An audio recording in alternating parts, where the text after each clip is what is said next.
All right, another video again on Tuesday. It's Bob here, Biker News Canada. So after I did that last video, I thought, you know what? That subject's kind of interesting.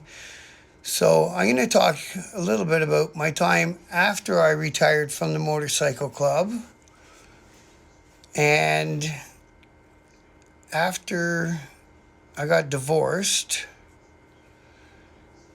So now I was on my own in Toronto, and I decided to take my occupation as a gangster, as we would say, seriously.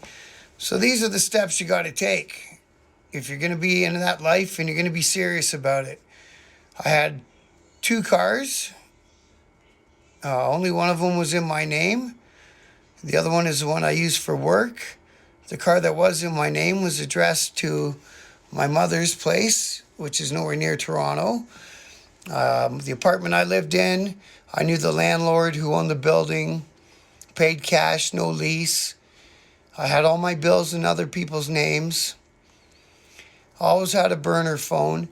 Now back then, even if you got a throwaway, don't ever make the mistake that you're safe on a telephone, because you're not. So back then, it was back in the BBM days. So we would use BlackBerry Messenger and we would talk in code. And it still came up in court. Doesn't matter what you do, it still comes up in court.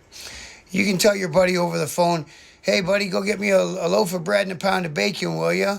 And if that conversation comes up in court, you were talking about something illegal in the government's opinion. That's how it goes. So these days, you got to get a sat phone. If you can, you got to get a satellite phone. That's the only phone that can't be listened to. And anything else you can do online or with a regular telephone will be either monitored, listened to, or tracked, or will come back to bite you in the ass as evidence. So there's all the stuff you need to know. Now, of course, I'm not condoning that life. I've been out of it for quite a while. I retired from the club, over 20 years ago. And I think I got out of that life at least a decade ago. I've been out of the life long enough that, I've opened my own business, heating and cooling business. That's what the Toque is. That's my heating and cooling business. If you're in the London area, you need anything, track me down. And that's my bike. I couldn't think of anything else to put on the green screen. So I threw the bike coming out of the car wash, right? And I think that was one of the last days in October, maybe middle of November, I took that picture. So it's only -2 out today. You could probably go for a bike ride. So yeah, the gangster lifestyle. So that was it. So I was in Toronto in an apartment that was in somebody else's name. No bills in my name.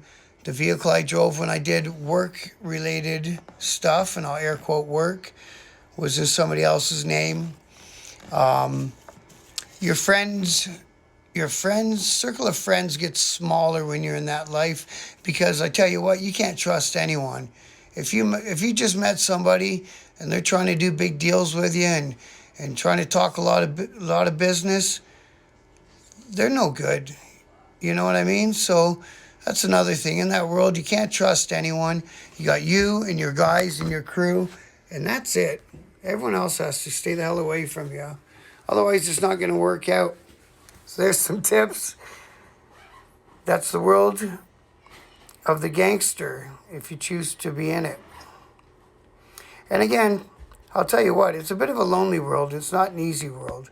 So keep all that in mind as you're thinking, I'm going to do this, because you know what? It ain't that much fun. And at the end of the day, by the time you get out of prison, all the you did, all that stuff so you could buy, is usually gone. It's just kind of the way it goes. I think I said that in my last video, but that's how it goes. The cars are gone. The bike gets sold to pay the lawyer. It all goes for . So that's that life. Stay out of it. That's my advice. Thanks for watching, and respect.